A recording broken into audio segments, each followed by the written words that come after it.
I sort of think that part of the problem is being a technical genius and knowing all the software stuff and so forth. Another part is choosing the right problem, or being lucky. Pasteur says that chance favors the prepared mind. So seeing opportunities, making your luck. Another Frenchman, Napoleon, said, what quality do you want in generals? He said, I want them to be lucky, to have good fortune. Yeah, success is a matter of luck. Just ask any failure. That's a statement I like. Yeah. And then the other thing, I think, is putting the right people together, the chance connections. I listened to an interview with an eminent mathematician who spent all his life either in the Institut d'Hautes Studies in France or the Institute for Advanced Studies in Princeton. And he said he preferred the IHS because the cafeteria was smaller, and so there were more chance connections. Oh my gosh. Yeah, I was going to mention one thing. I think Vincenzo and Kelly have very specific needs, or they're looking to do certain things. If you guys email me, or and I'll put my email down here, I'd be glad to interact with you individually, since there are only two of you, and maybe I could point you in the right direction.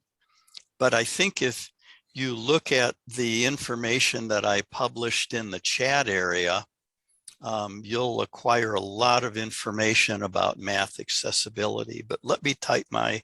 Oh, you don't need to, Steve, because I'm preparing an email that I'll send to everybody after the meeting. Oh, thank you. I found your email address on the internet. I hope you don't mind. No, I don't mind. It's out there a little bit, unfortunately. Vincenzo, Kelly, would you like to come in at this point and say whatever it is you want to say? Kelly, how is your beautiful horse and your dog? They're pretty good. I think that the one thing that is limiting for me is that I have to do everything with limited knowledge, but it doesn't mean that that we just don't do it, but there's no funding for it.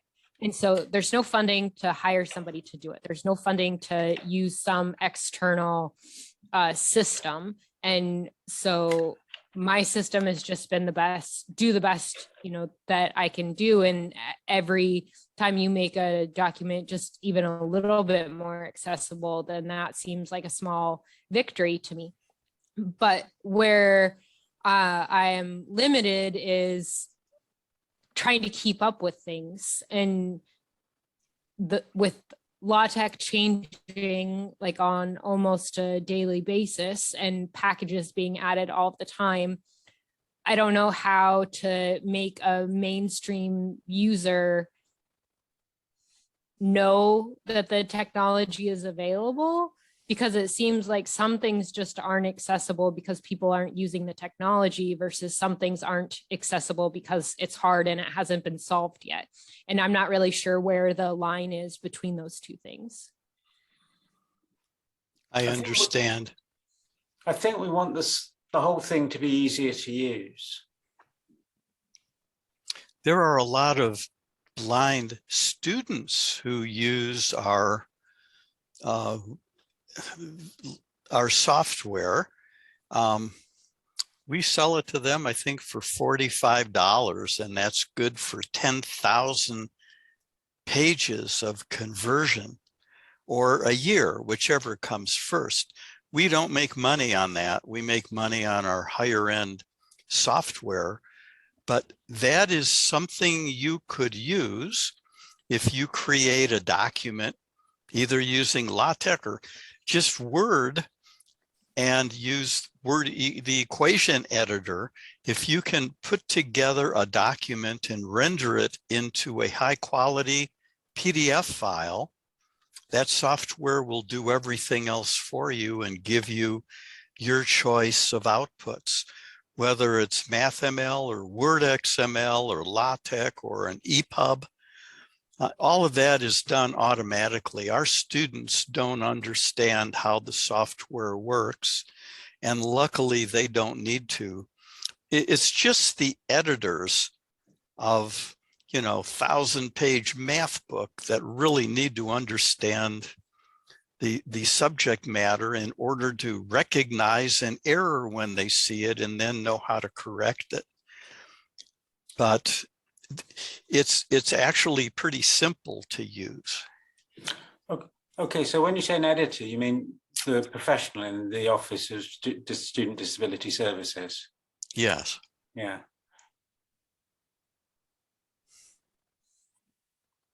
Yes. What I'm sort of naively thinking is that if the experience of the people in the Office of ODS were more widely known, then the people who are, so to speak, upstream would be able to avoid the problems that are being passed down to them. Does that sound like a reasonable point of view? I wish it did, but I think that the faculty of most universities, they're aware of the Office of Student Disability Services. They're aware of what they do, and that's why the professor will ask them to take care of the problem, rather than rethinking the way that they create their tests or assessments or documents. It's an intense environment at a university. And if there's an office to do what you're being asked to do, you just send it over there. So I don't know if what you say is accurate or not, but I don't think so. I think I wish that were the case, but I've never done a survey. Can I ask Nelson to give a second opinion to prove that I'm wrong? Well, I have not had any contact with any people on my campus that are involved in accessibility for students. And I have no idea what the funding is for that activity, but I can certainly tell you that in academia, probably worldwide, but certainly at my university, getting money for anything is extremely difficult. And they're quite happy to have people spend time doing something, but if they ask for money to help them do it, the answer is all too often no. So I'm not hopeful that we could see any significant change in funding. And my suspicion is that the disability offices are often hiring student labor at minimum wage to do these transcriptions and audio representations and so on that are needed. And a problem with that is those students are part-time. They never are there long enough to develop any significant expertise. And as students always do, they tend to graduate and leave, meaning you start over with a new crop of assistants. That's exactly right. There's a high turnover in the offices because of, timing of taking courses and course loads. And I can spend 10 hours a week, but I can't guarantee what hours those are. And I'll let you know the day before. I may have too much homework, so it's not like you have full-time professionals working there, except for the management.